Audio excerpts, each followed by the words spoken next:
Congratulations, sir. We're on air. Jeez. All right. Okay, we're finally live. Sorry. Good evening. Welcome to the Chaska City Council meeting for Monday, September 20th, 2021. We'll call the meeting to order at 7:03. Please stand and join me in the Pledge of Allegiance. I pledge allegiance to the flag of the United States of America and to the republic for which it stands, one nation, under God, indivisible, with liberty and justice for all. Welcome, everyone. Thanks. We had a little technical difficulty, so we got a little late start. It's called stupidity. I didn't say that. We just had a little technical difficulty that we had to work our way through. Tonight's a little special night for us. Tonight is the last night of our city attorney. Tonight, with Melchior. We're going to have a little thing happening at the end of the council meeting, but I just wanted to acknowledge Luke tonight. Got to be a little difficult. Last one after 53 years, so. It was a long time ago. It was a long time ago. Well, we're glad you're here, so thanks. Oh, my. All right, Nate, we call roll, please. Yes, Councilmember Hatfield. Here. Councilmember Hubbard. Here. Councilmember Wong. Here. Councilmember Grau. Here. Mayor Winchell. Here. All right, moves us to item 4, adopting the agenda corrections or additions. Otherwise, I'd entertain a motion. So moved. Motion by Councilmember Hatfield. Second. Second by Councilmember Hubbard to adopt the agenda. Discussion. Hearing and seeing none. All in favor signify by saying aye. Aye. Opposed, same sign. Motion carries. Moves us to approval of the previous meeting minutes. Again, if there are no corrections or additions, I'd entertain a motion to approve. So moved. Motion by Councilmember Grau. Second. Second by Councilmember Hatfield to approve September 13, 2021 City Council meeting minutes. Discussion. Hearing none. All in favor signify by saying aye. Aye. Opposed, same sign. Motion carries. Moves us to consent. Again, if there are no consent or items that we need to approve but don't necessarily need a conversation, but any and all items can be pulled off for discussion if necessary. Can I just mention something from consent? Yep. Okay. Yep. So on the item for the. Let's hold there. Let's get a motion in a second, and then we'll do a discussion on that. Okay. So if there's a motion for, to approve consent. So moved. Motion by Councilmember Wong. Second. Second by Councilmember Hubbard. Discussion, sir. Okay. So I just wanted to recognize that the pickleball courts that were in the consent agenda for the use of the Southwest Transit Facility, that's item 7E, I believe, or 6E. That was actually something that came about because Len Simich from Southwest Transit had realized that, well, there's a lot of space over there at, the Southwest Transit Station, and this is a great example of like community partnerships where, there's empty space and there's a demand for pickleball within the community, and people finding that, hey, I can't get a court because it's not available. And hey, guess what? We have a bunch of space we could use for that. And so this is a great example of how we can, make use of something we've got already and, make it for the community benefit. And, finding things like that are, it's always a fun thing to do, to be able to, get Lynn and Marshall connected so that way they could work on, getting this done and make it a benefit to the community. And hopefully we'll be able to find more things like that. No, I think it's a great use of that space, and I know he had asked me about it a long time ago, and it was like, wow, that's really kind of thinking out of the box. So I was pleasantly surprised to see it in here, so it's awesome. All right, anyone else? I do have a quick one, and 6A, the Oak Street water pump station modifications. We only got one bid. Are we good with that? I'm sure there's a reason for that. Yeah, I don't know the reason we got one bid, but I can say that the pricing that we got, we felt comfortable with. So and we can go ahead and do that, Yeah, that's fine? I mean, it's always possible that you're only gonna get one bid. The biggest question we ask is how close is it to the estimates that we had? And this one, we felt comfortable, and we felt comfortable with the contractor too. I did see that, but I just want to make sure that if anyone else is looking at that, because it's rather unusual for us just to get one bid on something and we take it without rebidding, so I just want to make sure. All right. All right, last call. Otherwise, we got a motion and a second on the floor. All right, All in favor, signify by saying aye. Aye. Post same sign. Motion carries. All right, moves us to 7A, which is adopt resolution 2021-60, public hearing to consider certification of fall 2021 delinquent utilities and miscellaneous unpaid bills. Mayor and council member, the item in front of you tonight is actually the fall edition of what you saw in the spring. So we used to do unpaid, it can be anything from utility bills to connection fees to if we have to mow somebody's lawn because they're out of compliance with our weed ordinance. Anything that has a fee associated with it people haven't paid is considered delinquent if it's been more than 90 days delinquent and it's more than $50 in cost. And so we went to this year to actually doing this in both the fall and the spring so that we could have it match up more closely with if houses were selling, that it could be part of that special assessment search, better ability to be able to collect on those if somebody were selling their house. And so this is the fall edition of looking at these delinquent fees. You can see the total fees, delinquent utility fees that we have are just over $9,000. We have total miscellaneous fees of $200 that are unpaid. And when we look at the, let's see here. So I don't know if mine. This is that was the initial roll that we sent out, and so we have received payments. So the total amount left, if I'm correct, Noel, is the $545 for the utility fees, and then $200. So we sent out a notice to let people know that we're going to be going through this process, and if they don't pay by the time that this meeting occurs, then that's when we would actually assess those. So we started out with a total amount of $9,000 and got it down to about $550 for the total unpaid ones after that notice. So that would be the ones that we're recommending that we actually assess as part of this year's assessment roll, which would make them payable in 2022. So this is a public hearing.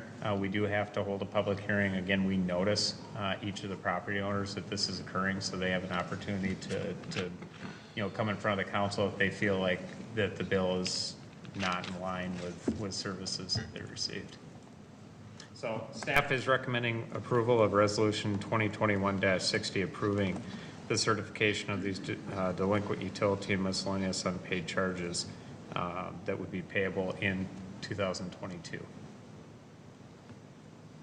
Okay, so that's why we're only seeing a few names here at the very end, because the rest of them all paid, okay. The rest of them paid. Got it. That kind of had me thrown for a little loop there. All right. Anyone else have any discussion on this? This is pretty straightforward, actually, especially getting it from 5,000 to 500. That's 9,000 to 5,000. 9,000. Yeah. Pretty good return. So, all right, I'm not hearing any questions up here. At this point, I'll go ahead and open a public hearing at 7:11, and I'll open it up and ask if there anyone here that would like to speak on the topic of delinquent utilities and miscellaneous unpaid funds. I am not seeing any motion, so at that point, I'll just go ahead and move to 7:12, and I'll go ahead and close the public hearing. Is there someone that would be willing to make a motion to adopt 2021-60, which is the certification of the 2021 delinquent utilities? So moved. Motion by Councilmember Hubbard. Second? Second by Councilmember Juan to, again, certification of fall 2021 delinquent utilities and miscellaneous unpaid fees. Discussion. Hearing none, all in favor signify by saying aye. Aye. Both same sign. Motion carries. Moves us on to 7B, adopt resolution 2021-61, establishing a preliminary city tax levy for taxes payable 2022. All right, Mayor and council members, this is an action item that we take every year at this time where we need to establish a preliminary tax levy, which is actually our maximum tax levy that we can levy for 2022. So the way it works is we establish the maximum levy now. That's the dollar amount that's used to send out the truth and taxation statements to individuals, which usually happens towards the middle of November, where people basically get an indication of if if the different units of government were to move forward with establishing these levies, what would the impact on their property be for next year. We have our truth and taxation hearing, which is at the first meeting in December, to be able to present the recommended budget. We don't take action on that night. It's a time for people to make any comment or ask questions, and then we take those into consideration in the last meeting in December, where we actually establish the budget and then also the tax levy, the actual tax levy for the upcoming year. So I realize that you guys have all seen this 3 times now. So, but you know, I sort of cut down the presentation, so we sort of hit the salient points. But I want to make sure, I think it's important, especially with the preliminary one, for us to be able to have this presentation out there. I will say that one of the things that we started last year that we'll continue with this year is we did a Beyond the Budget, we called it, segment, where we take different components of what we're talking about for next year, and we do, Kevin will take interviews. So like the first one, I'll sort of introduce the general themes that we talked about this year for the budget, and then we'll bring in different department heads to talk about different components of that and how it impacts the tax levy and the services they have. They're usually only about 3-4 minutes a piece, so that they're really easy for people to listen to and just get sort of the gist of what is it that we're considering this year. So I thought that was a really nice addition that Kevin put together last year, and we'll continue to do it this year with what's being presented today. So with no further ado, I'll just quickly go through this. So the big discussion items for this year's budget: first of all, continued utilization of our tax levy policy, which really looks at the actual things that impact our costs, which is new growth, make sure that we capture the new growth coming in the community, but also the expenditure inflation that we see just based on the economy. The continued implementation of our, we now call our capital asset maintenance program, the old CIP. This is the $1 million that we set aside each year to be able to reinvest back into our current assets and our general fund. Efforts to build our general fund balance. And so last year, if you remember, we did spend some time working on creating dollars to actually go towards that general fund balance and be able to build that up so we could keep our bond rating up. And then a couple of other things we talked about for 2021 budget was the efforts to address the policing challenges and then staffing study implementation. Now, out of all those last year, when we adopted the final budget, the one thing that we did not go forward with was the second year of the staffing study implementation. So you'll see one of the big things we focus on this year is restarting that program. So we did the first year in 2020, got most of it implemented that year, took a year off because of COVID, and then recommending that we go back in to implement that the second year of that program. So our budgeting objectives have been very consistent over time. You know, we want to support budgeting programs that help us be the best small town in Minnesota. We talked about our existing tax levy policy and how we set that based on inflation and new growth. Maintaining our existing high quality services, fully fund maintenance and replacement of our current assets, fund new programs only after our existing necessary programs are funded, work on our general fund reserves, make sure that we're funding our street reconstruction levy needs, and then one that we've been focusing on quite a bit the last couple of years, and we just had a tour up at the municipal service building, and last week at the police station, is talking about how we are sustainable from a resource perspective going into the future, and make sure that we're putting the resources to support the service levels that residents expect. So the budget environment, we saw about a 5% increase in market values for this year. And almost 70% of the growth in those market values related to existing property values going up, and about 30% related to new growth. You can see the trend that we've seen with market value increases. We definitely have continued to see those rise. In 2021, we're seeing a 4.9% increase, which translates into a 5.21% increase in our tax capacity for 2022. So that's basically sort of what we have to work with if nothing was going to change with the tax rate. So it's a 5.21% increase. This compares to last year, where we saw about a 3% increase in tax capacity. So we have seen that growth go up even more this year than in the past.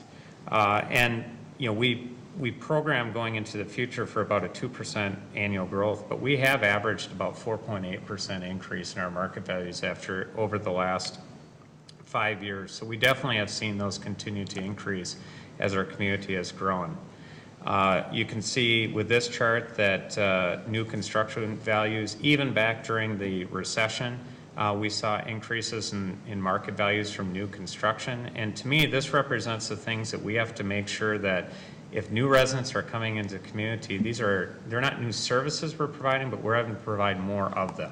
And so it costs more. We have to be able to capture what they bring to the community so that we don't have existing residents subsidizing the new service that we have to provide for new residents coming into the community.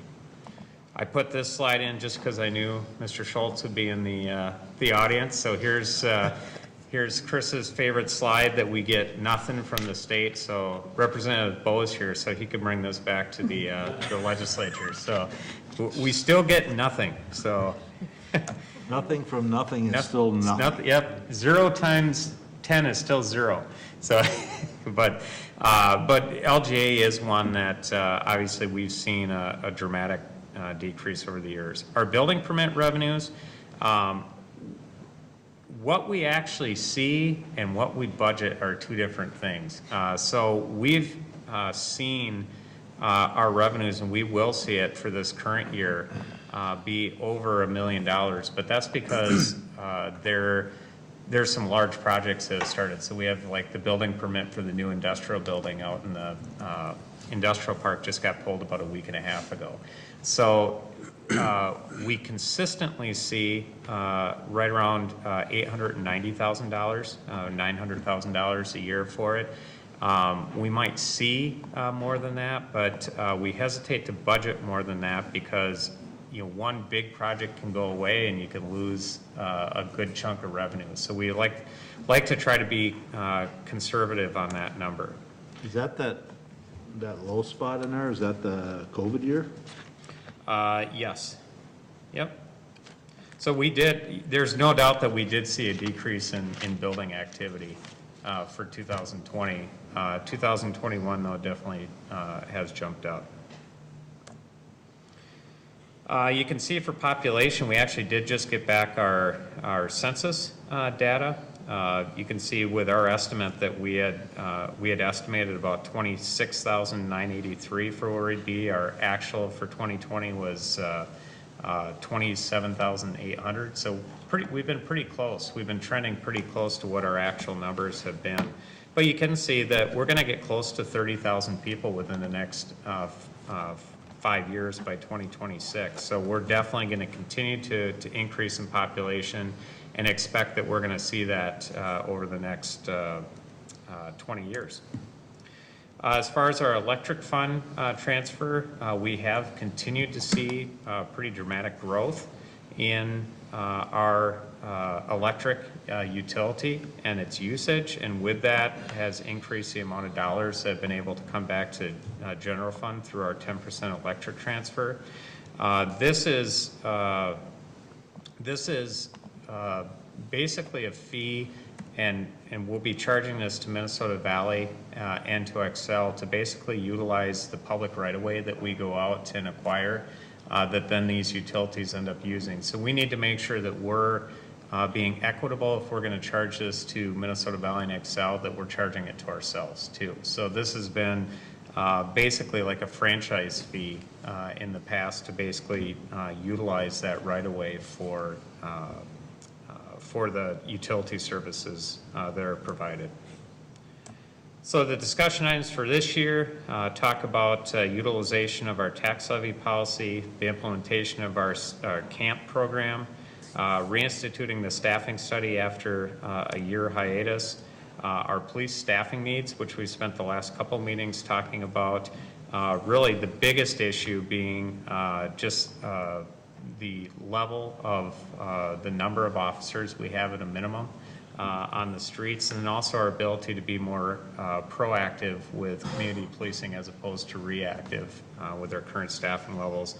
And then our fire staffing needs, we're really trying to preserve the paid on call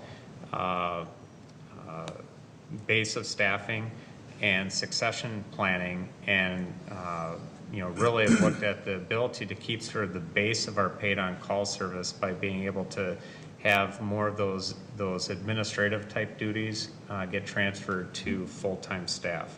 And then as part of the whole, it's not something that we're taking action on or that we're requesting that you take action on for this year, but it's all sort of being done in the background of looking at what our future city facility needs are going to be.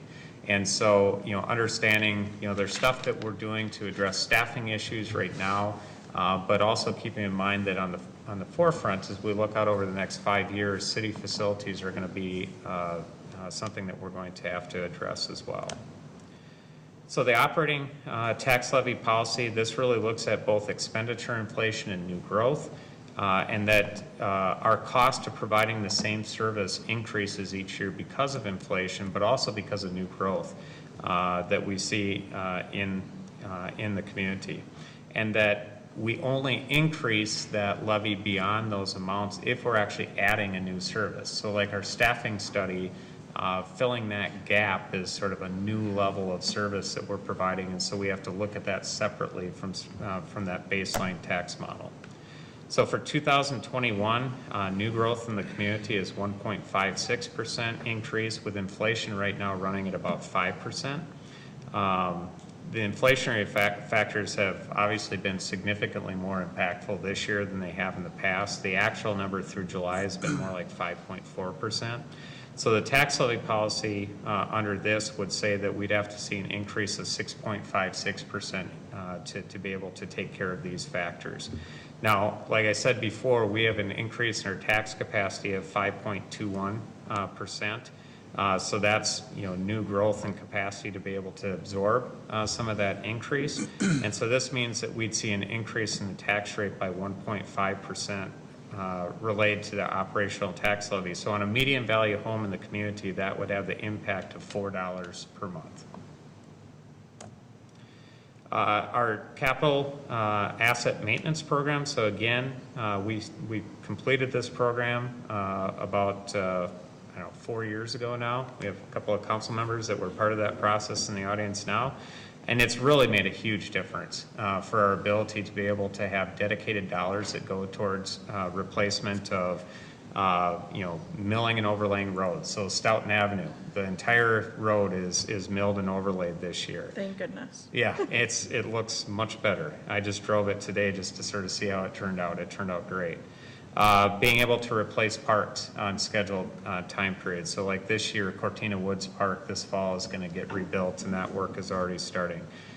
Each year, we try to do 3 miles of trails and resurfacing or dealing with bridges on those. So we dedicate about $60,000 towards that each year.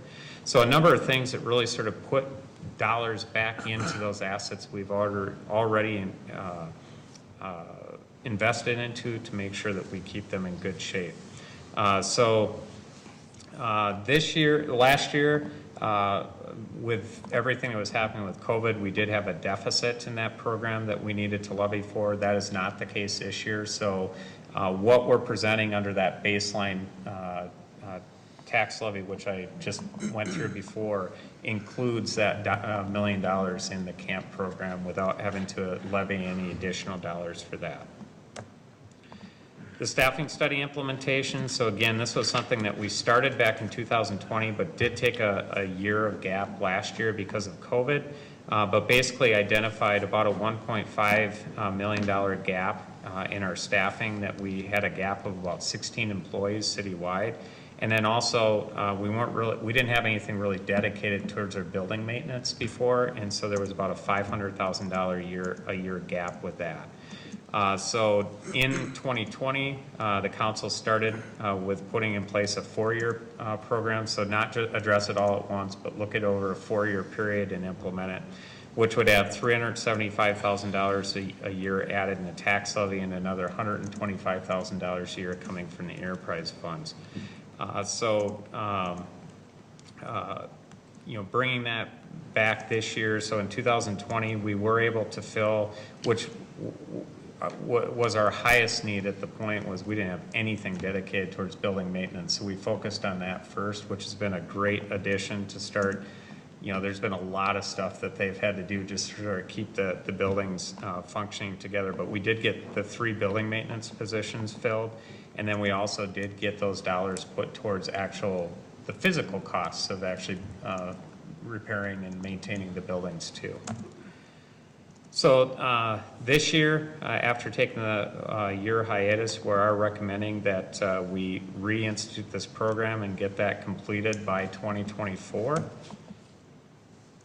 And the impact of that, so I'd mentioned before that the impact of just our baseline tax levy increase on the median value home was $4 per month. This would add another $2 per month to be able to address this. So the total impact of addressing both the staffing and our baseline would be $6 per month.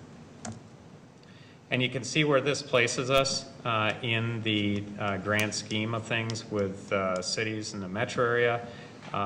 We would move from 77th lowest to 72nd lowest. But this is comparing the total changes that we'd make and assuming that every other city had a 0% increase. So we're definitely going to start falling back towards closer to where we were before, just because, everybody else is going through the same process tonight, and I know what they're talking about, and they're not talking about 0. So it assumes that the cities everywhere else have 0% increases. So it means we're 11th lowest out of the 84 metro cities, and we're the lowest tax levy per capita in Carver County. And again, even comparing to other Carver County cities that have a 0% increase. So I think that really, to me, really speaks to the value of the services we provide. And then the next item that we looked at was really the police staffing needs. And again, we spent a couple meetings talking about this. We had Chief Seibert, who's sitting over there in the side, give us a presentation on really sort of looking at total staffing needs over time. So our staffing study did identify that when we're fully developed, which is 20 to 25 years from now, we'd need about 45 officers. We're currently at about 27, we are 27 officers once we hire one that we're down. But that the real issue ends up being with a gap in our current level of staffing to be able to really get away from what has become a real issue for us, which is having a minimum patrol level of 2 officers within the city at many times during the course of the day. So there was a number of different things that Chief talked about, as far as things that we talked about last year with the community when we did the community conversations about wanting to, people having different expectations of police officers now to want to be more proactive, build relationships, have the time to be able to interact with people. Officer safety, that we don't put officers in a position where we only have 2 officers out on the road at any given time, which could put them in a dangerous situation. We've seen through our community surveys and community conversations that focusing on providing a high-quality policing service is something that is a high desire of our community, and that compared to data with other jurisdictions, that we're one of the lowest staffed police departments in in the metro area. So I guess this sort of gets into talking about, really what it gets down to is officer safety and how much unallocated time do they have to be able to dedicate to being able to address those things that get beyond just the reactive type of things in policing and get to more of those things that allow us to be more deliberate in building relationships, but also slow things down. So that, when officers are in situations that they don't have to be, they don't have to be so fast that mistakes can be made. So it's really looking at how do we make sure that we don't have too little of unallocated time for our officers. Talked about a number of this. Basically, what these changes would do would allow us to sort of create the staffing model that the chief had talked about last time, which gets us to a 3-officer minimum instead of a 2-officer minimum. We're not recommending that we add all 3 of these officers next year. We're actually recommending that we add them over the next 3 years, so it'd be an officer a year over the next 3 years to do that, but wanted to sort of lay it out as part of the whole staffing study implementation to include it with that. Talked about a lot of that. This looks at sort of the numbers, annual responses per officer. So you can see that Chaska, every officer in Chaska responds to significantly more calls than most departments that we would really sort of consider peer departments. And compared to those same peer departments, we're on the very low end. We're the lowest end of staffing levels right now of sworn police officers per capita. Let's see here. So the impact, if we were going to address this, the impact would add $1 more a month. So the total impact that we're talking about, so for the baseline tax levy was $4 per month, an additional $2 per month to address the staffing study, and then an additional $1 per month to address the policing. And this still would keep us the lowest tax levy per capita in Carver County and really keep us in that same position that I had showed you before as far as how we relate to other communities in the Twin Cities. And then the last thing is fire staffing. So we've been discussing how we've had a need to really move to a model of more full-time leadership in the fire department and a duty crew model to really sort of keep that baseline volunteer fire staff, the paid-on-call firefighters into the future.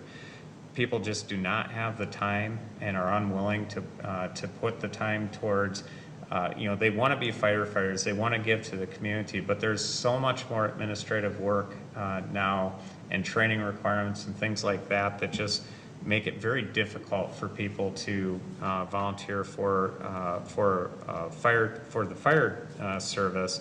And really what we're trying to do is to say, how do we provide the support services, the administrative support services for these firefighters through full-time staff, and then be able to try to keep a model that we can keep a paid-on-call general staff, baseline staff going into the future.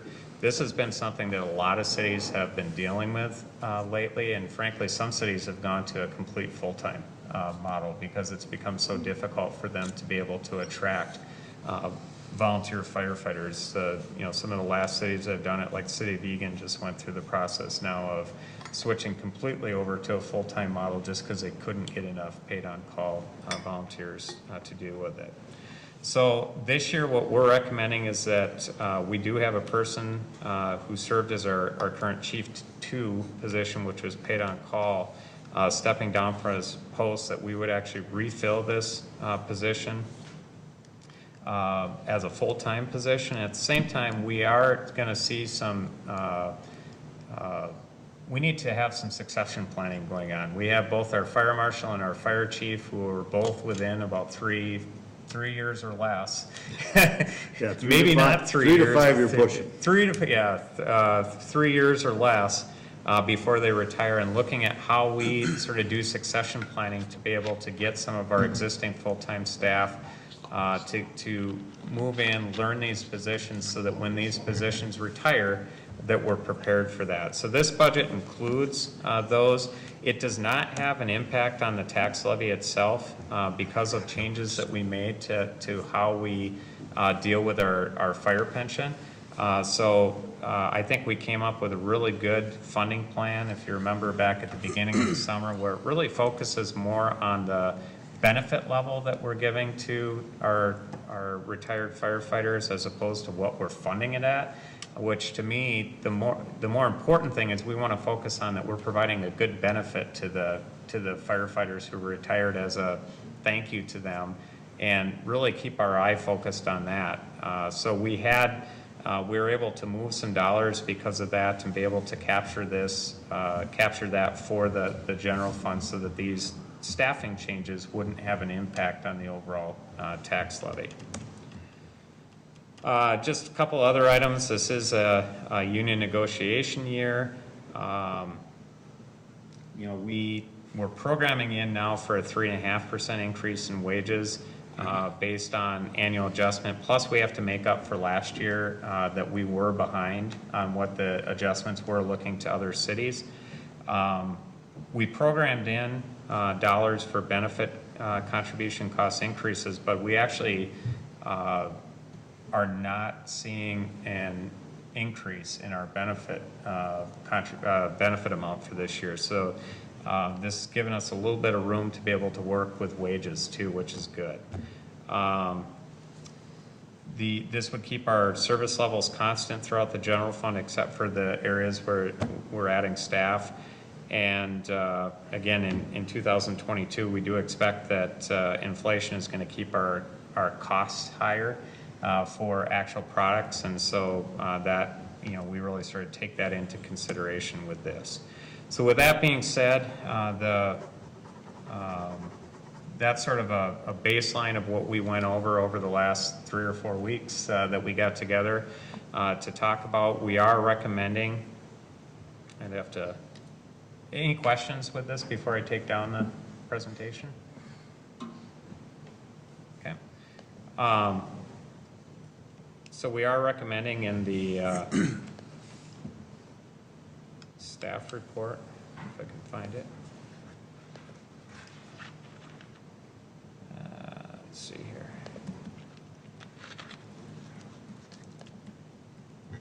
Sorry about the delay.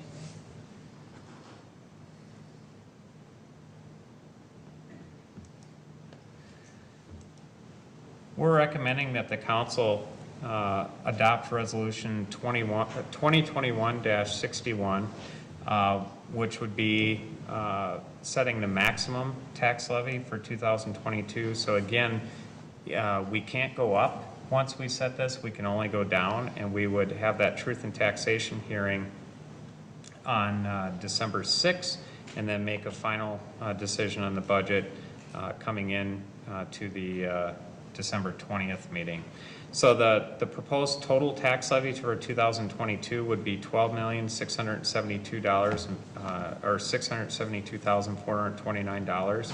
This is a levy amount not just for our general fund, but this also includes our equipment acquisition fund levy, the EDA levy, the city tax abatement levy, and also our Mount Pleasant Cemetery. Now, that's the total tax levy amount. You'll see in the resolution, we actually back off the EDA because we have to take the action for the EDA separately at the EDA meeting.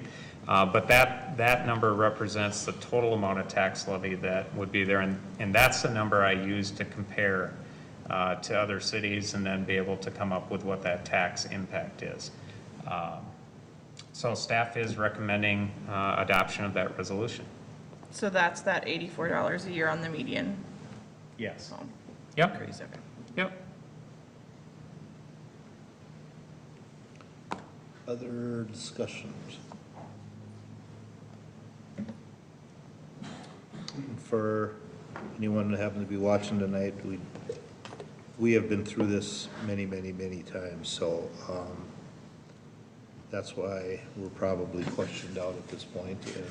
But I just want people to make sure that, we're just not spending much time on this, as we've gone through multiple work sessions And even though we set this tonight, we still have the ability to lower it, so we'll still be discussing budgets probably right up to taxation in December, so, just want everyone to know that we're not taking this in any way lightly, so. Yeah, I echo those. I've always appreciated the way we've kind of approached this as a work session, focus on this area, ask questions, focus on the next area. Because I do think it's one of those items where it takes a while to digest and think about and kind of formulate your questions. I've always kind of appreciated the approach we've taken with this. And likewise, I think we've also been able to go into each of these areas in a great deal amount of depth, and especially with like the newest areas, which is, you know, police and fire. For this round of budget this year, we've spent a lot of time really, you know, with the chief and really kind of understanding, like, you know, a lot of the needs and staffing, and there's a lot of things about staffing I think we've all learned here about, you know, how it works and how the, you know, how the staffing model has very, very clear needs right now. To continue to provide, like, you know, and to make sure that we're providing the best service and also be able to retain, you know, good officers. All right, anything else? Can I make a motion? You certainly can. I'd like to make a motion to adopt resolution 2021-61 for the proposed assessment of 2021 payable 2022 maximum property tax levy. So a motion by Councilmember Wong. Second. Second by Councilmember Hubbard to, again, resolution 2021-61, adopting proposed assess 2021 payable 22 maximum property tax levy. Again, this is max, and we can adjust. I always say it's the first step in the It's process. kind of like a concept plan. Yep. It gives us a chance to, because it's so early we have to do it, that we could still have a chance to work through things, so. But we can't raise it from this point, we can always lower, so. All right, anyone else discussion? Seeing and hearing none. All in favor signify by saying aye. Aye. Post same sign. Motion carries. Moves us into bills. Anyone have a question on a bill? Nope. What? Christmas No? miracle. I don't know what to do. You said no. Harry had them open, ready to go. Not today. Well, then I'll entertain a motion to pay the bills. So moved. Whoa. Motion by Councilmember Wong, Second. second by Councilmember Hatfield to pay the bills. Discussion. Still done. Nate, quick call roll. Councilmember Hatfield. Yes. Councilmember Hubbard. Yes. Councilmember Wong. Yes. Councilmember Groff. Yes. Mayor Winchell. Cool. I'm good. Yes. Yes. All Sorry. right. Moves us Sidebar. into other business. I'll just start to my right here. Councilmember, you're up. I really don't have any new business from last week, other than tomorrow, we have a bicycle steering committee meeting, but I have nothing new to report, other than Christmas in May. I participated in that, it was fabulous. Want to thank everybody, wanted to thank Mr. Podaraski for organizing and all the volunteers, and it was my first year being able to participate, and it was a wonderful experience. So I really, really enjoyed it. It was great to see the high schoolers and everybody pitch in and lend a hand, and it was a beautiful day. Absolutely. All right, you good? Yeah. You're up. Yeah, so just first, you know, also Christmas in May, it was just, you know, fantastic. You know, it's like a good solid turnout this year, and it was just great to have all the volunteers out there. So thank you to all the volunteers, everyone who organized it, you know, the food runners, and, you know, all the people who participated to make this happen. It was a great event, and we helped 3 families this year, so that was a really rewarding experience and something that I hope that we'll continue to do for many, many years to come. And also just my condolences to Toby Saxon's family. He's our director of electric, and, you know, unfortunately he passed away this past week. So just want to express my, you know, deepest condolences to him and his family. And how many years? He was with Chaska for a while, so. 1999. Yeah, so quite a distinguished number of Yeah. years. So certainly, you know, our condolences. And Just a quick mention of a couple upcoming events: the Fall Festival, Oktoberfest at City Square Park, and with the Kids Festival, 11 a.m. on September 25th, and the Fire and Ice Celebration in Bondsville on October 15th and 16th. So over at, of course, at Fireman's Park. So that's all I've got. All right. Let's go over this way. Yeah. Yeah, I think the only thing, I didn't mention it last week, but at the Steamboat Days Parade, I just thought it was nice. I don't know if I've not been to one in a long time or what, but I just thought it was nice that Chaska participates with our ladder truck and that we, can go to a neighboring parade. And I just thought that was really cool. There was a lot of like Chaska representation in that parade, and just being good neighbors with Carver. I love that relationship. So thank you to the firefighters that drove in that. I think I was going to mention it is nice to have Stoughton Avenue overlaid and lots of streets getting overlaid. The county's done some, also part of Audubon. And yeah, so it's just nice that season. It's not fun when it's happening, but to have those roads done. And I think that's it. Okay, thanks. Just two quick things. Just a reminder that early voting opened for the school referendum. That is, you can vote in person at the Carver County Government Center, or you can also go to the Eastern Carver County's webpage to request an absentee ballot. That opened on September 17th for the 2021 referendum. And then just some news and information to share, because I've been quiet a little bit on some of my team that I participate with, the Eastern Carver Community Recreation Advisory Board. So they last summer, I guess this past summer, the director had retired and they hired a new director. Unfortunately, that new director has been in that role, but made a decision actually to step down. So that role is actually open. It is being filled by Sue Herberts in the interim as they look to hire a new position. Who was in the interim? Sue Herberts. Oh, Sue Hubbard's. So, just to share with that, because we were going to get onboarded, kind of just revamp that team a little bit, and then I got a cancellation for that onboarding, and then got the message just saying that the person that was hired made a decision to step down from that role. So just sharing with that. Did you get that message? Mm-mm. It's odd they didn't share that with us. I can forward it to you. Okay, thanks. And that is all. Oh, sorry. Yep, that is. I was already just going to go forward it so I don't forget, but yes, I'm good. All right, Nate? Got nothing. Matt? I just want to really thank everybody for Christmas in May. Starting with the Christmas in May board, there's a board of probably, I don't know, Nate, what would you say, probably about 10 of us that work and really sort of do the behind the scenes stuff. And there's certain key people that just do a lot. And That'd be you. no, I'm like the least of that. There's a few names that sort of pop to mind that's just like, this wouldn't happen without them. And I hate to hesitate, or I hesitate to just name people because I'm going to forget somebody, but the board is fantastic. And the board is not just a policy board, it's a working board that gets out there and actually puts the whole thing together, organizes it, and does just a fantastic job.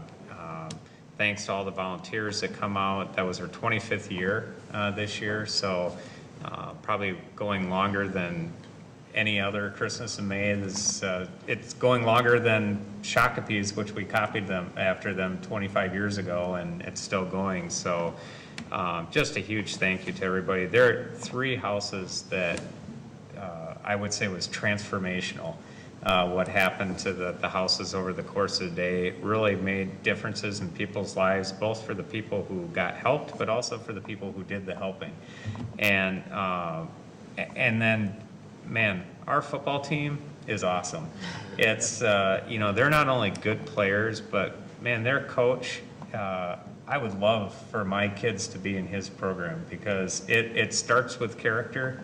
And everything is just built upon that, and it shows when they're at Christmas in May and they're working and getting lots of stuff done.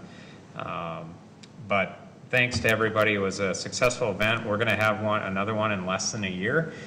So the next one will be, we haven't set the date yet, but probably the first weekend in May. So it'll be coming up, and we'll do it all over again. And then just again, a recognition like Councilmember Wong had said with Toby Saxon, our electric director. Toby is, when we talk about character, that is a guy who had character. And it was just, to me, somebody I really looked up to, really envied on how he handled himself and how he treated his employees and how they reciprocated by the way they worked for him. And it's hard to find people like that in life. He was a great friend. I'm really going to miss him, and just want to thank him and his family for all the dedication they showed to this community. Definitely a big loss for us. That's all I have. Yeah, without a doubt, he certainly fought the hard fight without it, I mean, he battled and battled and battled, and what I admired the most about Toby is the fact that Toby was a lineman that came forward, and I still remember the day when we were gonna hire the new director, and Matt told me that it was Toby, and I'm thinking, he's the lineman. But he stepped in and he took over and did a tremendous job.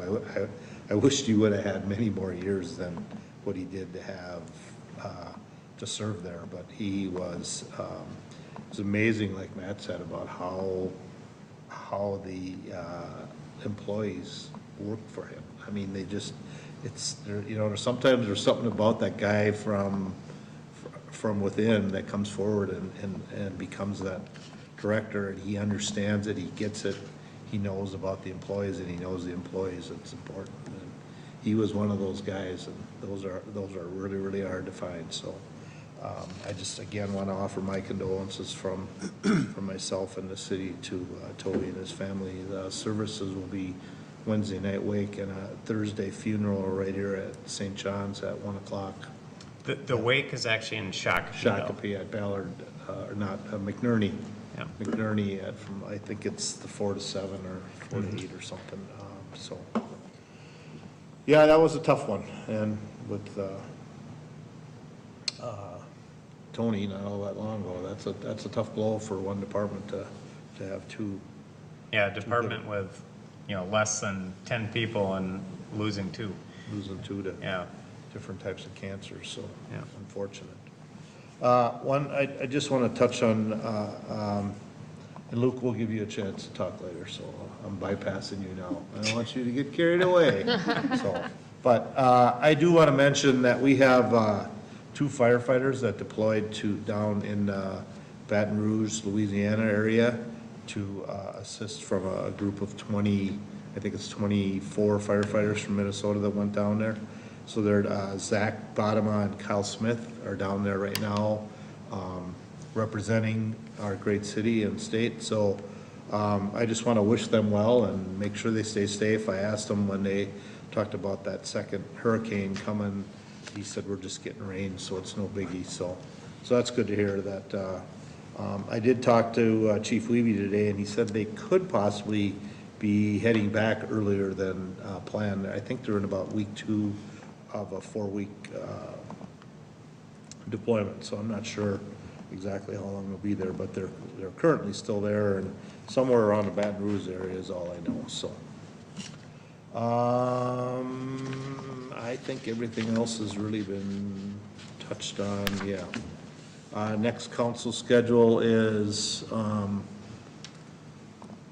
we go back to normal now, so it'll be 4th and 18th next month in October. So, And just to note, the 18th will be at the event center, because we expect that to be a little bit bigger crowd, because we'll have the Autumn Woods neighborhood planning item back that night. oh, okay, so good point. Make sure check where we are, but we're just going to go over there only because our council chambers is quite small for that type of group. We almost filled the event center up last time, so. I will say that we have made very good progress in that. So So hopefully it's a small group. Though. well, I'm not saying that, Yeah. but we, You can only wish so long, right? yeah. All right, anyone have a last call? Taylor? Oh, yep, I had one more thing. I did forget to mention, and I would have had a little bit of time. It's on October 20th, just to mark your calendars. I'm part of a group called Crucial Conversations. It's in Sheriff Cameroon for Carver County and some other city leaders, even our own chief of police is active in that group. They are hosting a Putting Unity in Community. It's a like an engagement discussion, kind of a roundtable discussion, kind of to practice the ongoing kind of police practices, policies, just a discussion. So everyone's invited. It's at the Chanhassen Library. It's on October 20th at 6:30, and there'll be some refreshments there, food bribe. And our own chief of police will also be there. That's the And bribe. myself. Just to be fair. I know. I didn't need the food. Yeah, not the Yeah. food, but if he's there. Yep, Chief Cyber will be there, so. What time is it at? Look at his Sorry. It's at 6:30, so, I will pass along this flyer, or to Matt to Yeah, distribute to you can everybody. get to me And and we'll- I think they're just asking for everyone just to kind of distribute to their own little connections, just to get some people to come and. Keep in mind, if more than 2 of you go, we gotta post it. Well, I will for sure be there, All so right. know that there will definitely be one RSVP. What's the So, date? It's October 20th, it's a month from now. And that's Well, all I- Let me if know you're if gonna you're go, going. let Matt know if you're gonna go, so that we post it and we don't get ourselves in trouble. It's open meeting law. All right, anyone else? All right, at this point, it's now become Luke's night. Except for the Right? EDA meeting. Yes. I forgot, I was gonna mention though, we're gonna do some stuff, and, we have family obviously here, and we have a couple former mayors, a couple former council members, looks like a colleague, so, and hopefully maybe they'll come up and say a few words, or you're all more than welcome, so think of the words you wanna say, and I'll give you that opportunity. I've got a proclamation that I want to read for Luke. I don't know, should we do it here, or we want to go out there? You wore nice pants, you should go I out know. there. It's true. Oh, you guys are so mean. All right, so, just before I go, for anybody that's watching that doesn't know what I'm talking about, so tonight is Luke's official last night as our city attorney, that he'll be sitting at the Diaz with us. This is quite I mean, it's got to be quite a night for him. It's been a long, 53 years to sit there and be our attorney at our council meetings and our city is quite an accomplishment. And I want to go over some of the things that he's led us through over the years. But just so people understand what we're doing here, and we're kind of deviating from how we normally do things. Our proclamations are in the beginning, but we wanted to spend a little time and discuss. And like I said, what we'll do is when we're done going through this, we're going to adjourn this meeting, and then you folks can visit for a while. We're going to do a quick EDA meeting, and then we'll hopefully come and join you. We have some cake and some refreshments out here for when we're done. So with that, Luke, they're making us go up front. Come on. Nice suit on today. You got a suit going on, you're looking good. We almost had, got the dress code right tonight. Great.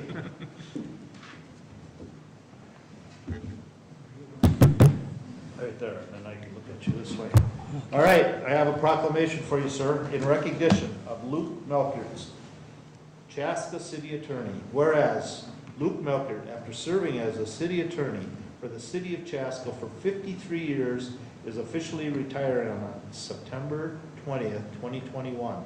And whereas it is fitting that Mr. Melkert is retiring on the night of a city council meeting, as he rarely missed a council meeting after he became the city's attorney in 1968. And during that time, he has sworn in well over 27 city council members and 5 mayors.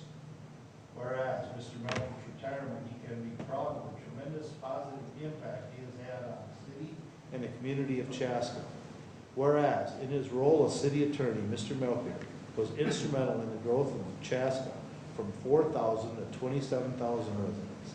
The development of Jonathan, which has now become the largest homeowners association in Minnesota. the creation of the Chaska Town Course, planning of the city trails system, the construction of the levy system in downtown Chaska, the reimagination of the Chaska Par 30 golf course and the barrier-free golf course named the Loop at Chaska, and countless other city projects. And whereas Mr. Milken continues to exemplify himself, the community values of Chaska through his volunteerism and community organizations like the Chaska Lions Club and Christmas in May. And whereas the Chaska City Council wishes to express the appreciation of all the Chaska residents for his service and leadership to the city of Chaska, and wishes him much success and happiness in his retirement. Now therefore be it resolved that the city of Chaska does hereby proclaim September 20th, 2021 as Luke Milker Day in Chaska. In witness whereof I have set my hand and the seal of the city of Chaska on the 20th day of September in the year of our Lord 2021. So I'd like to give you this, Luke, and say thank you. Thank you so much, Mayor. You are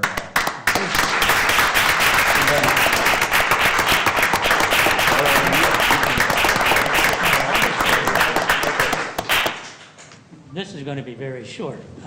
what? You got all your notes up here. He wants the cake. You want your notes? There's only a couple things I can say. That Mayor, I think you're the only one who's alive when I became mayor. City attorney here, right? What's that? You're the only one up at the dais that was alive when I became the Oh, yeah. attorney for the city of Chaska. Probably. But what I think is remarkable, that you said, I don't know, there's been about 35 council people on the council in 53 years. That to me is just amazing. People Why? called it a good old boys club, but it isn't. That just means that the council that people elected, or the people who ran for council here, were good, dedicated people and did nothing but what is in the best interest of the city of Chaska. And, I don't know why I can say anything more because of the council people here and the administrators when they got here, and made my job easy, and it's probably the main reason I hung on doing this. And I really enjoyed the work, and I certainly enjoyed the people who I worked for, and I don't know if you can say anything more. It was just an enjoyable 53 years of working, and I thank you very much. That's it.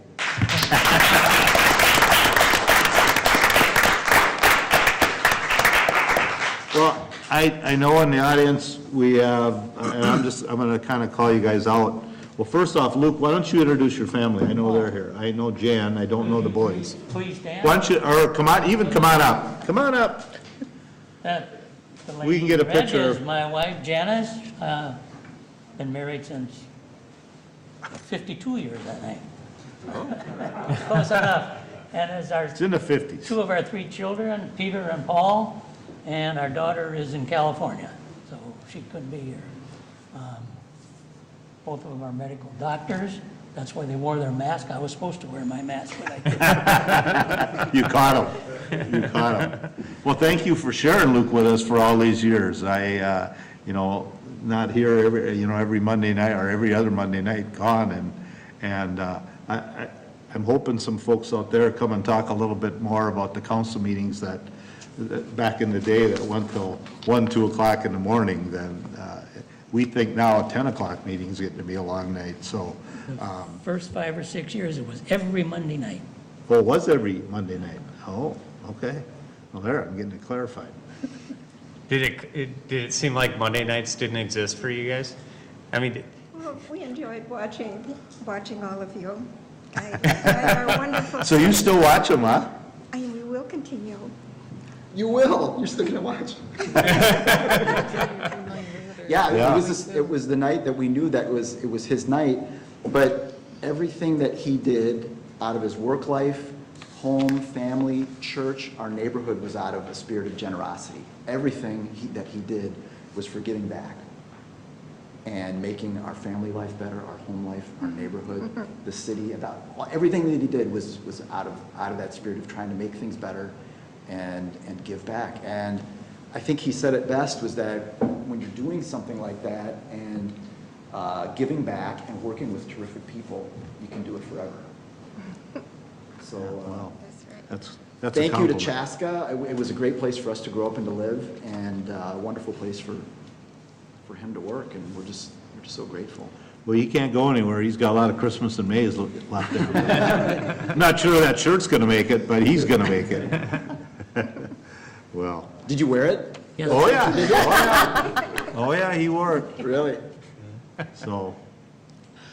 Well, I Thank you. appreciate you guys coming and supporting them, and like I said, hopefully we can, I mean, I still look at it as so I was around here and actually just started working here prior to the Jonathan, creating their unique town within a town, so it was, it was different as we tried to figure it out, but can you imagine Luke coming in as a young, just starting out attorney, and he's got to navigate through that system of working with HUD and all the federal people involved, McKnight, Henry. huh?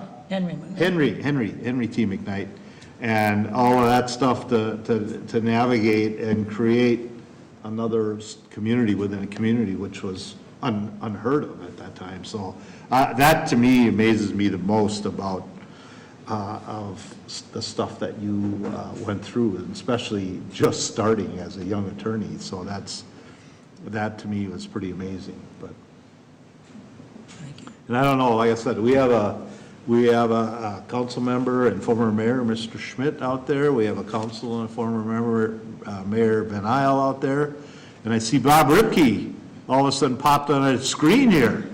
I don't know where he is. Jeez, that's sort of scary. But I got Councilmember Schultz, I got former Councilmember Bo, now U.S. Representative, or State Representative, excuse me.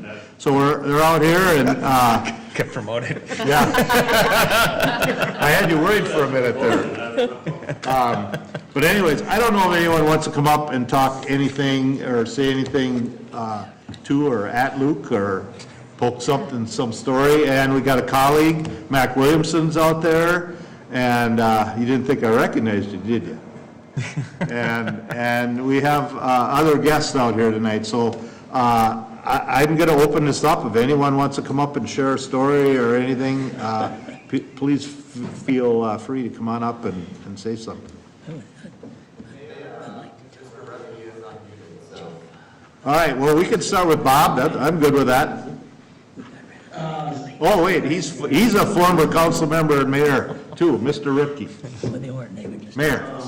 Thanks, Mayor, and City Council. We're out on the East Coast and just got out here today. Sorry, Luke, that I can't join you tonight, but... More cake for us.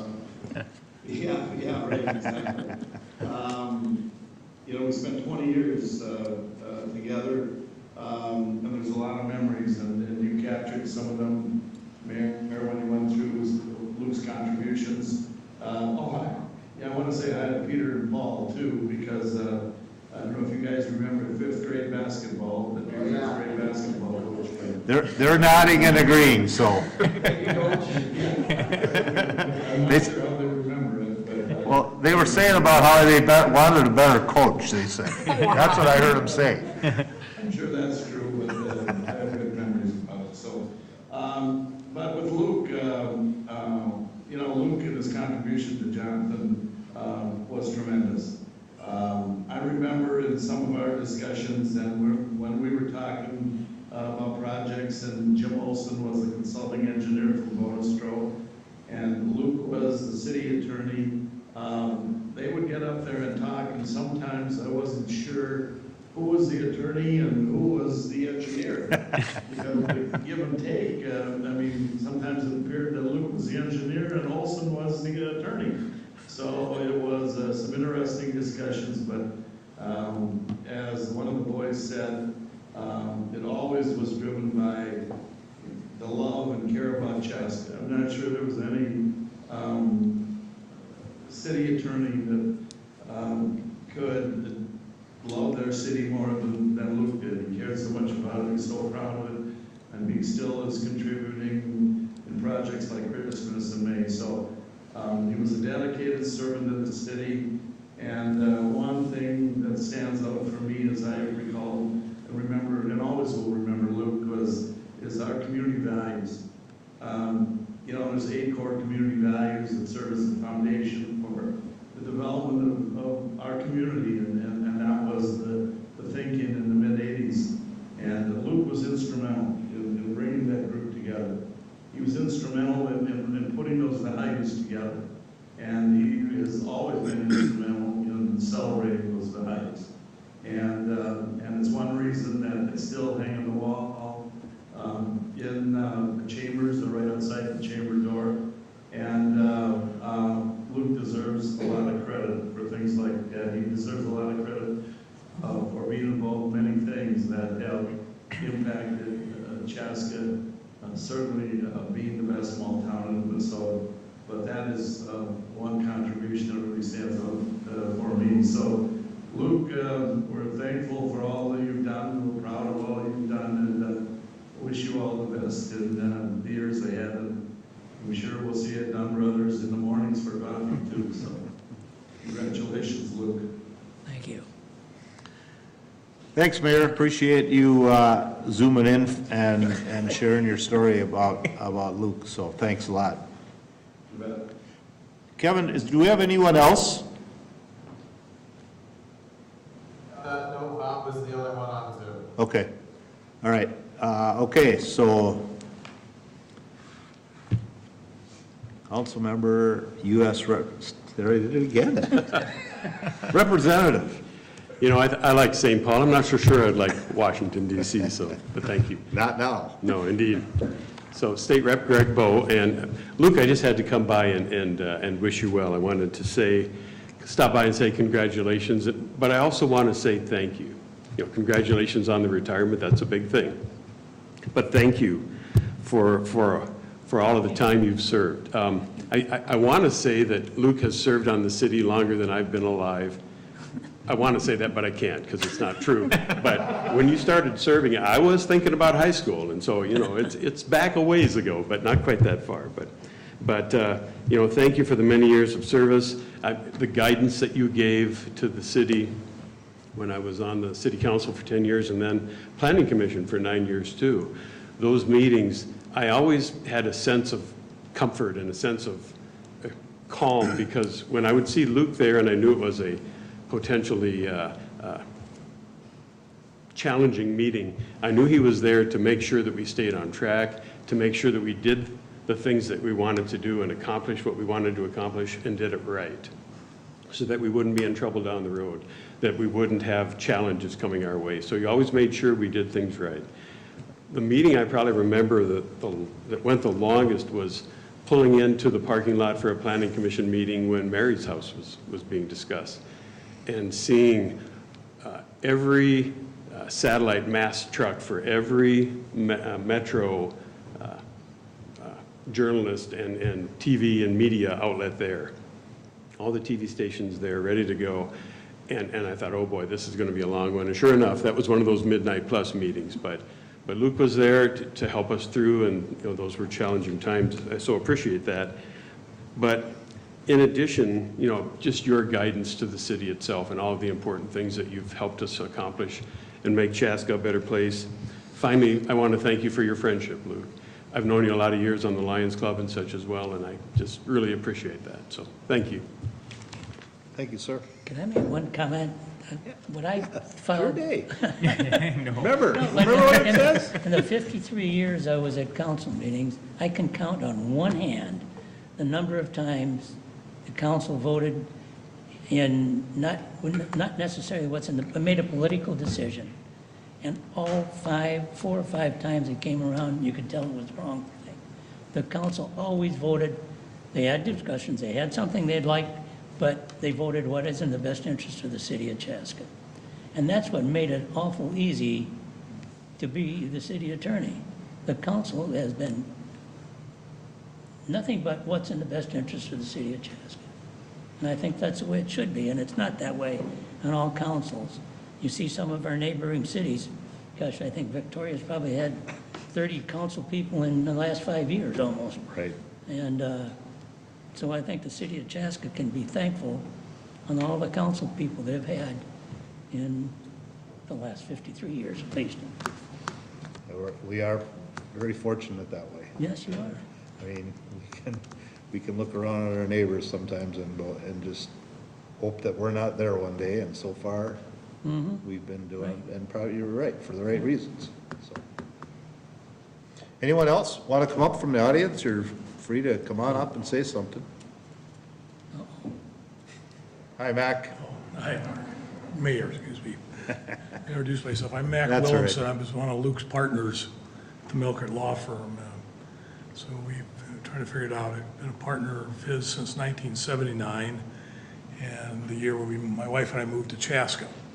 And in 1983, I switched from our Waconia office to Chaska. And Luke and I were the two partners all those years after that. And let's just say every day going to the office was a pleasure and an adventure with Luke. Those of you that know him, one of the things I admire about him was his ability to give up smoking. And he successfully did that, I think after he had a heart attack.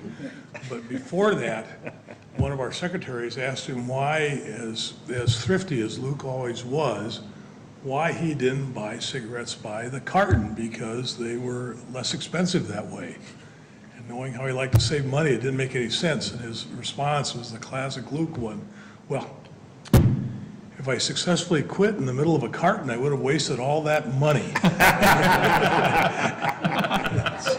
Thinking ahead. Yeah, so, but anyway, it's just been great, and I always appreciated the chance to be kind of Luke's assistant Carver County or Chaska attorney at times, and working on some of the projects. And in fact, I consider one of the highlights of my career was working with Luke and Matt on getting the advanced life support license for the ambulance service here in Chaska. Oh, yes. That was one of these times when you realize how well-run Chaska was, and both the administrative law judge and the state board recognized that, and it was just, I was proud to represent Chaska. And I would second what Luke says here. I lived in Chaska since 1979 and have just been amazed what a well-run city it is, the collegiality of the various city councils, and not having all the fights that you see in other communities and that sort of thing. So, and I think Luke has to be a good steadying influence on that. But the city has been blessed with good council members and good mayors. And so, in addition to saying so long to Luke, I'm being able to see him on local access TV, which my daughters used to always ask, was he really awake during these meetings? I wish, I just got to say, you guys were well served, and you couldn't have done a better job in having a city attorney for this long. Yeah, we're very fortunate, without a doubt. Thanks, Mac, appreciate it. Anyone else?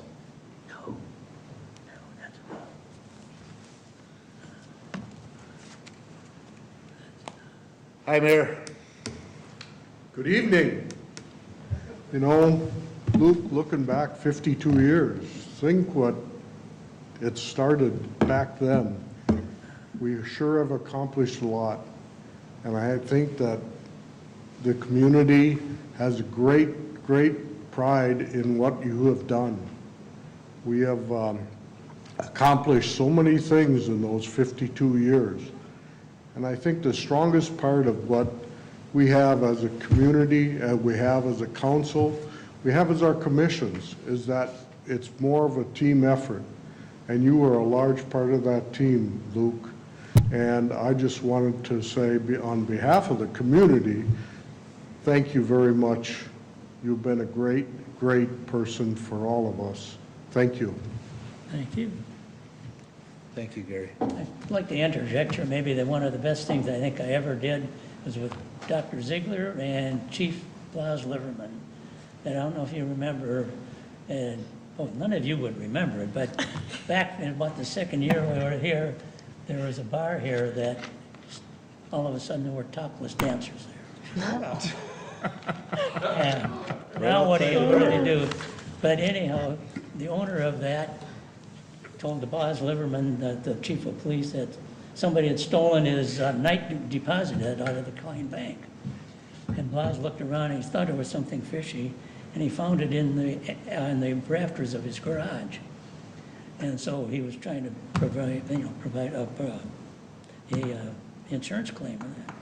So we got him in there and we talked to him and said, tell you what, we won't prosecute you, but you get rid of the dancing girls. And it was on a Thursday we had this. And he says, can I at least have it until Friday because I got them under contract that long? He says, okay, and they were gone. And the next Monday night, we adopted an ordinance that you can take your clothes off. We can't stop you from doing that because that's free speech. But selling liquor is a controlled substance, so you couldn't have anybody, you couldn't sell alcohol or a place where somebody with topless or without their clothes. And it's been that's still on the ordinance. It's still, You know, I kind of forgot about that, dealing with the keeping our paramedic license. Keeping that is such a big deal, and I think it's big now, but I think that as we grow and the fire department grows, that will be a huge asset that most cities, after that case was won, more cities, I got contacted by some, I wasn't even on council, but I was in the fire department. How'd you guys pull that off? Just said, we'll have to ask Mac. yeah, that was, Well, and one of the biggest things that came out of that people don't realize is we would not have 212 Medical Center now if we wouldn't have won that case. You know, they could not have pulled off that facility without having an ambulance license in the community. And so you think about the ramification of just events that happen and just the things that sort of fall into place after that. That was one of those big things that many things have happened in the community because of that effort. and for anybody that's really not sure what's he talking about, it's that we're able to control our license. Every paramedic service has service areas, they're called PSAs, and Chaska always had that because we had an ambulance since when, you guys, Leon, Gary, when was it, 1950? 49? Okay, so 49, we started an ambulance here, so we always had the PSA here, but we were always a basic life support ambulance, which is not really around, and now everything's advanced life support, which is paramedics. So because we had that, we were able to keep that. I don't know all the details, but it's basically about our, so if the city of Chaska and fire department decided to start a paramedic ambulance service, we could do that. And other communities could never be able to do that. So we'd be able to transport patients and create an ambulance service. And it's something that a lot of cities are really striving for today, but they can't get it because the services that have that PSA, it's very challenging to lose that once you have it. So that was a huge victory for our city that people, it's kind of one of those nobody knows about. Do you guys remember when the administrative law judge came out, what day it was? I don't know, Mac would know. Christmas Eve. It was Christmas Eve day. It was like a Christmas present. Oh, Yeah. no, that's a huge Christmas present. Yeah. Another thing about, Jonathan started in 1968. That's what caused the upheaval, and the council in 67, where there was a change of the number of council, went from a 9-person council down, 5-person council. And that's why the meetings sometimes in there one of them went to 3 o'clock in the morning, and it was every Monday night we had these. But, one of the things back then, there was facility grants. You could get 50% on sewer and water and streets and things like that. And because of Jonathan, there's a new community under Title VII that every fall and every spring, the federal government gave out these facility grants. And if you were the mayor of Chanhassen and you've been trying to get one of these things for 10 years, 5 years, and the The deadline for filing them for this fall was maybe last Friday at 4 o'clock in the afternoon. And you were finally going to make it. You were going to be 9 or 10. And at 4 o'clock was the deadline to file them. And at 3:30, City of Chaska came in with a $3 or $4 or $5 million application. We went right to the top of the file, and you were now back down on 11. You didn't get any money. And, so we got, by the time Jonathan quit, we had like 70% of the city of Chaska had sewer ready. And they were going to be 50,000 people in Jonathan by the year 2000. Chaska's now 27,000. I shouldn't say it, but one of the next best things I think is that Jonathan did not survive. Because we'd be, 70,000 people now, 50,000 people just in the north half of Chaska. I think we're a nice city now. Yeah, I agree. And it gave us the infrastructure to attract industries into the Right, yeah, community. right. And so, our forefathers, either through dumb luck or extreme foresight, got their own electrical distribution system. That helps a lot. And the fact that Jonathan did not make it, I think, helped make us a better city. And people, even for Jonathan people, I think it's better for them. I'm not sure 50,000 people out there would be. Well, we didn't have the land to put 50,000. It would go into Victoria a little ways too. Okay, because, But there were supposed to be 7,000, five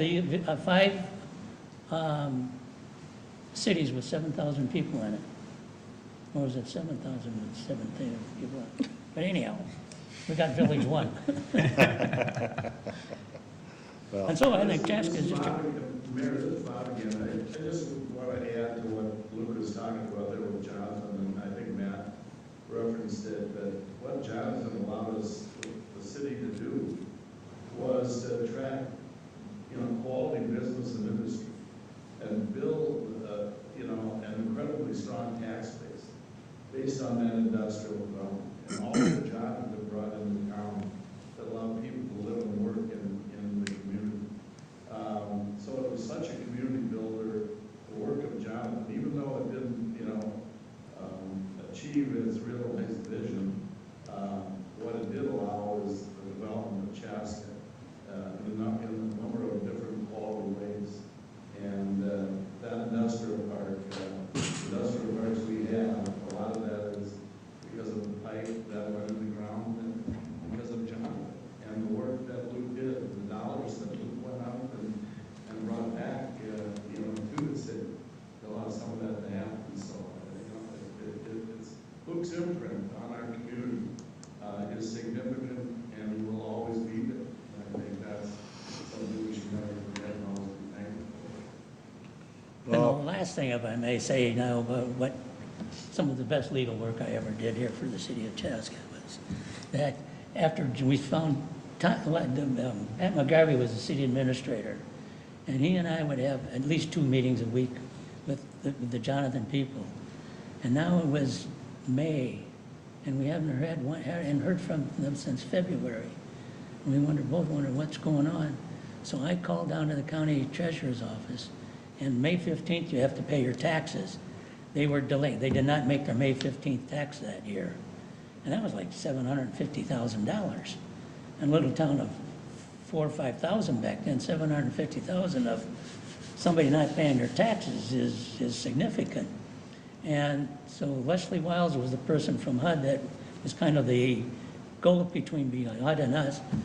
And I remember calling her up and says, hey, you back these people, back Jonathan by $21 million guarantee, and they are delinquent in their taxes. What are you going to do for us? And she said, make a wish list. And so Pat and everything, and we sat down and made a list of $1,850,000. And that's what they gave us then. And so now we paid all the back taxes that they were due, and some of the areas that we knew were going to be in the parkland, and then they paid and prepaid all those assessments. And then we had $300,000 left. And so now what are we going to do with it? We acquired everything we needed. And we saw Jewel Smith, who was then the president, I think, of Jonathan. And we waved him down and said, "You got any Lakeshore available?" And he said, "Yeah, we got the whole South Shore of Lake Bavaria." And we said, "Okay, we'll take it." And so that's how we got Hence the the 100 town acres course. for the town course. But before that, on to be a nice October day, nice and sunny, and I couldn't work. So I called up Jim Johnson, who was the assistant engineer for them, and he lives in Carver now. And I'd call him up and say, "I can't do any work today." So he said, "Grab some lathe." And he went and grabbed some lathe, and we met him out there. So he and I laid out the whole park system out now in Jonathan, all the way up to County Road 82 and down in, that's how we got all the, and we needed him because he knew where the sanitary sewer was. So we got all the sanitary sewer and all that land around Lake, whatever they call the lake up there, way up there. McKnight Lake, yeah. And that's how we got it all, and it was only because of going out and staking it out. I even charged legal fees for that. Imagine that. I want to just comment on Mayor Ripke there talking about that Jonathan was a community builder. Well, I'm going to disagree with you a little bit. As a city employee at that time, the residents downtown did not care for Jonathan. And I believe your dad was the cheerleader of that, if I'm not mistaken, because he'd come up to, we haven't seen you guys in a while, where are you? You in that Jonathan area again? And we'd get yelled at in Public Works. We were out in the Jonathan working too much, so, and like I said, I think your dad was leading that group, firing up the neighbors, so we'd get yelled at if we weren't downtown working. You're talking about my dad? Your dad, yes. I can tell you a lot of stories about Well, yeah, we don't have enough time for that. But he would yell at us if we were, if. talking more about the long-term view. Defending my dad and, he was a good guy though. He was a good guy, but he sure would give us a lot of grief. He'd let us know. I understand. I saw that personally. We'd have the whole street closed off and we're patching or blacktopping something. Here comes Hannah driving right through it. He didn't care, he drove right through it. We're dropping trees, we're about ready to take down a Dutch elm tree. We got rope tied to the loader, it's about ready to fall over. All of a sudden we look up, here comes your dad driving right through there again. So we always have to make sure everything was clear that your dad wasn't there. We lost you. I just, another thing, I just think that, you talk about something huge, and again, it was a big project, was that levy control system. I mean, to get that put in and what that's done to the community to allow homeowners to rebuild and fix up. I mean, if we did not have that, any home that was damaged, beyond 50% could not be rebuilt. I mean, you think about the empty lots that we would have. You couldn't even make improvements. Yeah, and improvements were near impossible. I mean, that project, again, was a project that, again, most people don't realize the impact of a project like that. And from now to as far into the future as we can see what that has impacted this. And I mean, and now, and especially if you look at the flood events now, it would be 65 was a devastating flood, but some of these other floods we've had after that, I don't know how bad they'd be without that levee system there.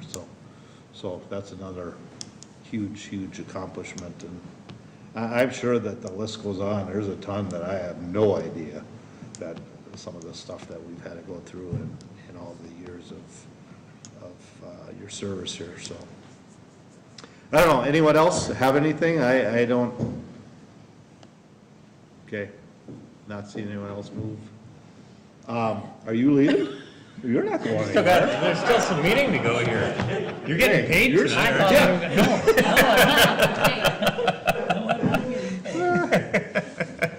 Well, Luke, Hey, Luke, you didn't share some of your meeting gatherings at Pete Bars. Oh, those are the ones that. That's we where you got done- work done. Oh, that, and that's unfortunately, you can't do that anymore, but a lot of good business was done then. Is that the topless place? Well, let's hope not. A lot of decisions were made. But yeah, it's different times. Well, Luke, like I said, I just, for me, if I've had questions, when I first ran for mayor, I came to you and said, do you think I can do it? And You said no. yeah.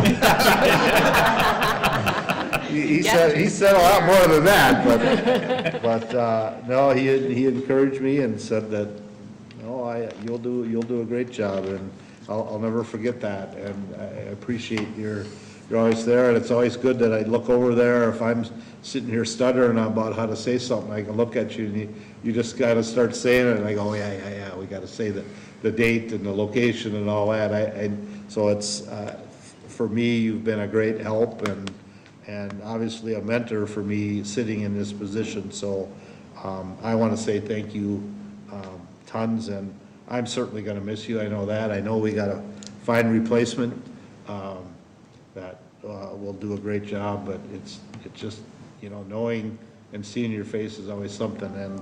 And again, your community involvement, hopefully it's not going to go away. You're healthy as a horse yet, and Christmas in May, and helping out the Lions all these years, and I assume you're continuing to do that. So we're fortunate to have you, and we're certainly very, very fortunate to have you in this role. So I want to say thank you on behalf of myself and the residents of Chaska, to say thank you for everything you've done. The list is way longer than we put out there, but so just thank you. So. Kind of funny. Well, thank you very much. Kind of funny. Jan and I are discussing, are we going to get buried in Chaska now, or do we? And so we got to make that decision now. That's the last one we'll make. Oh, that's an easy one. Where else you got to go? I don't know. We don't know. I mean, we're in a church out that's for another night. We don't have to get into that tonight. We're celebrating tonight. I don't know, anything else from anybody else up here that? Just from staff perspective, just the continuity, you don't realize how big of a deal that is, to be able to have the history of what's went on, especially in a community like Chaska, where history and just the makeup of the community and understanding how different projects came together, that's a huge benefit to staff that we've had for all this time. And so big thank you from us. I've worked with you for 20 years now, and it's been an extreme pleasure to be around you and learn from you, and really appreciate everything. Thank you. I mean, you always talk about that, Matt, that ability to walk across the street to go see your city attorney. That doesn't happen. No. And it's sort of funny. I've worked in 2 cities, and I had that ability to do it in both. Oh.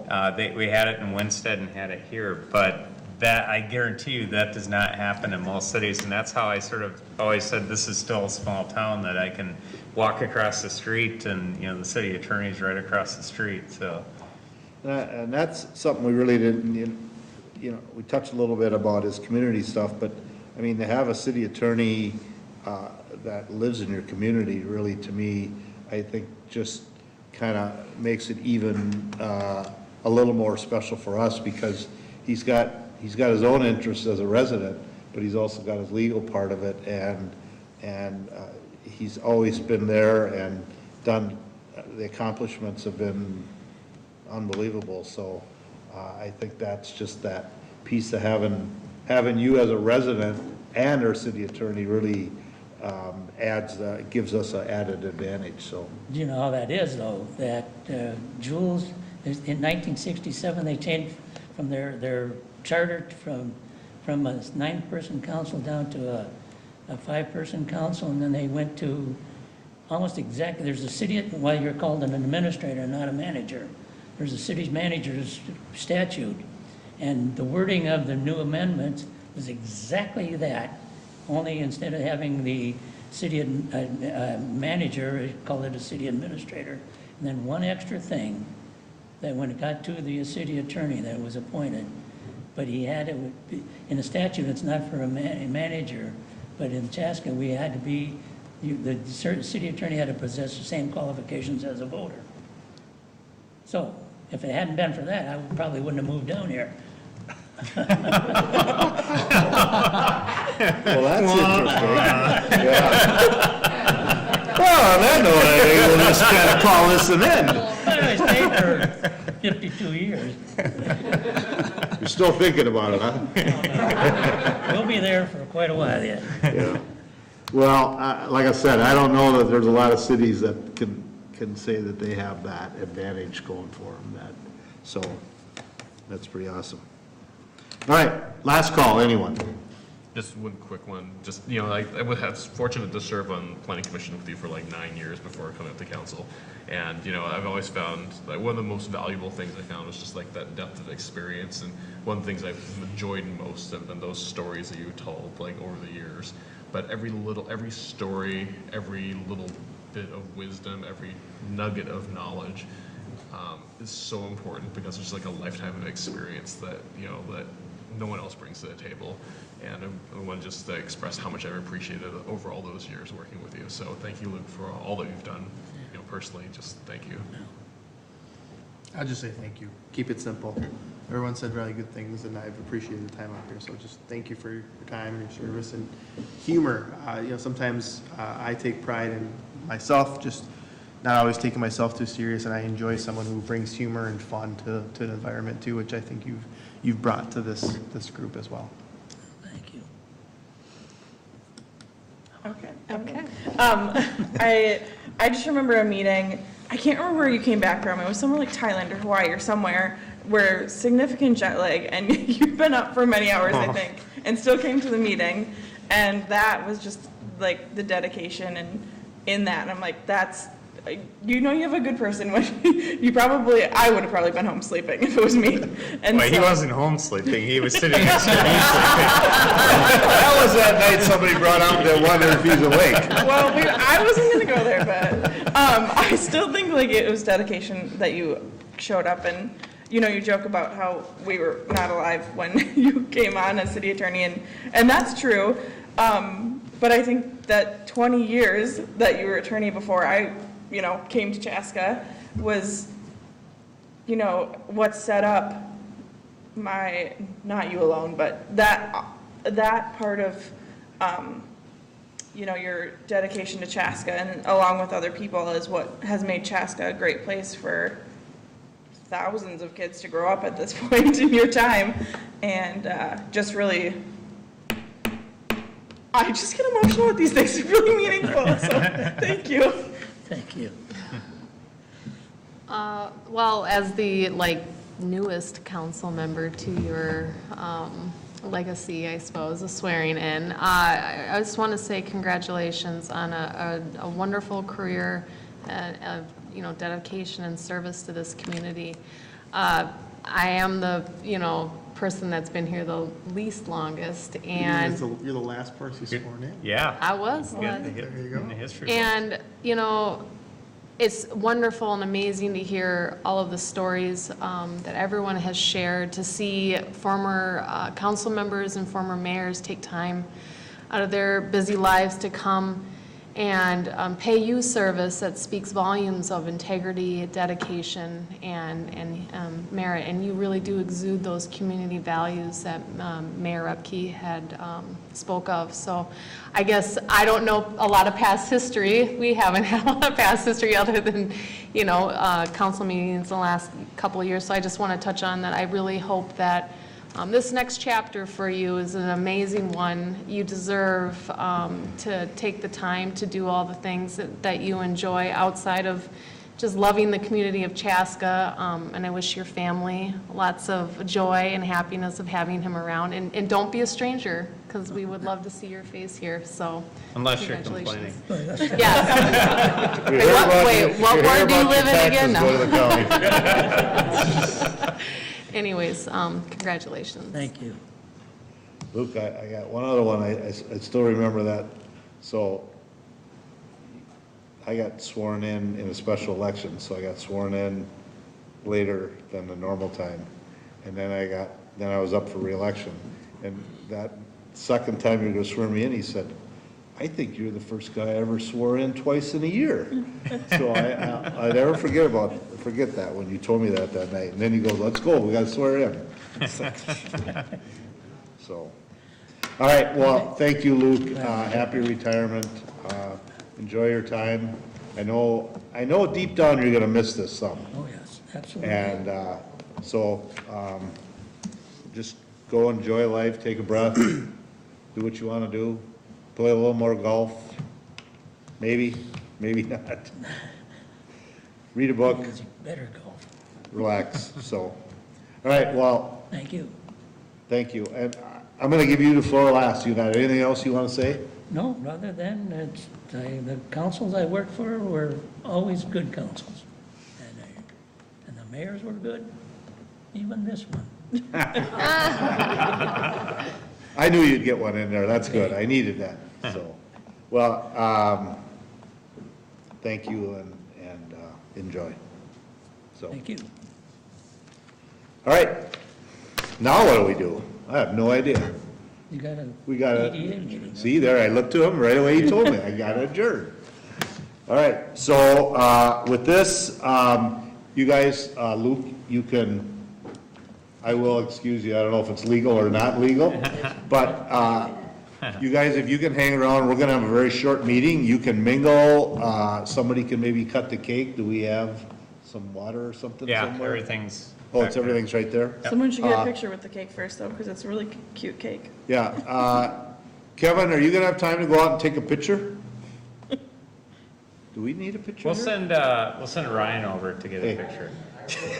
Matt, do we want a picture of council with him before he goes?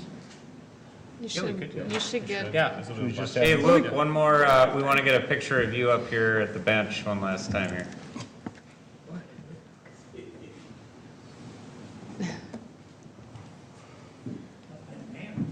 Yeah, you go back to the mirror.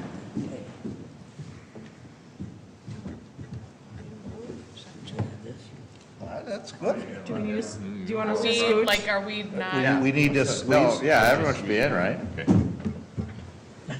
And now Luke, just hold it up as high as you can above your head.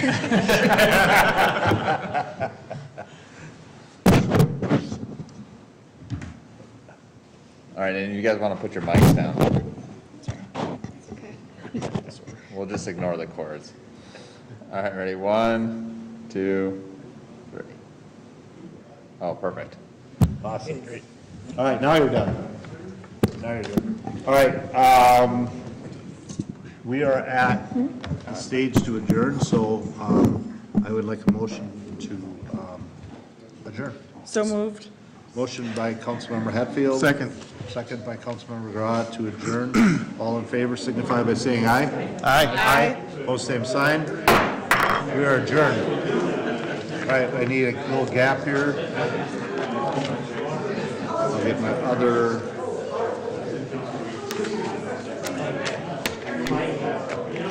Hey, you guys, thanks everybody for coming. If I don't get a chance to see you, thank you. All right, Kevin, I'm gonna go. All right, good evening, welcome to Chaska Economic Development Authority meeting. Call the meeting to order at 8:51. You're gonna hear some noise in the background, I apologize, but we're celebrating Luke's retirement tonight. So with that, Nate, will you call roll? Yes, Commissioner Hatfield. Here. Commissioner Hubbard. Here. Commissioner Wong. Commissioner Grau. Here. And President Winchell. Yes. Item 3 is adopting the agenda, corrections or additions to the agenda. Not to entertain a motion. So moved. Motion by Commissioner Hatfield. Second. Second by Commissioner Grau. Discussion. Hearing none, all in favor signify by saying aye. Aye. Whoops, yeah, I fast on the trigger there tonight. I guess that passed. All right, so next we'll move approving the previous meeting minutes from actually September 13th, 2021 EDA meeting. Again, if there are no corrections or additions, I'd entertain a motion. So moved. Motion by Commissioner Hatfield. Second by President Windschuttle to approve the minutes. Discussion. Hearing none, all in favor signify by saying aye. Aye. Opposed, same sign. Right, moves us to item 5, which is adopt resolution 2021-23, adopting a resolution establishing a preliminary Chaska EDA maximum tax levy payable 2022. President, Commissioners, I think since everybody hadn't seen the presentation of EDA, I should give it over again. We do have to take the same action under the EDA that we did with the city tonight to establish the maximum tax levy. As you know, in the council meeting, I did give you the total tax levy, including the EDA, but we have to separate out the EDA to approve it separately. The EDA is only made up of 2 components. It's just the baseline tax levy, so it's the new growth plus inflation makes that up.